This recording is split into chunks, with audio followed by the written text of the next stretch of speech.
حاضرين كشركة الحنشية اللي هي من أكبر الشركات الموجودة في تونس لتصدير الأسماك، تربية الأسماك وتصدير الأسماك. احنا الشركة تقوم بتربية الأسماك اللي هي السبريم والسيباس والميجر.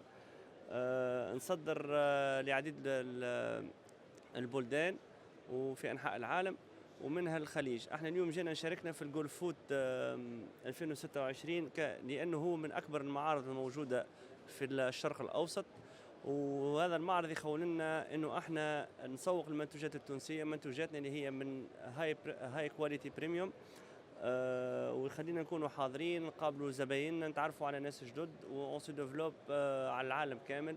وان شاء الله ديما منورين تونس ونكونوا ديما حاضرين.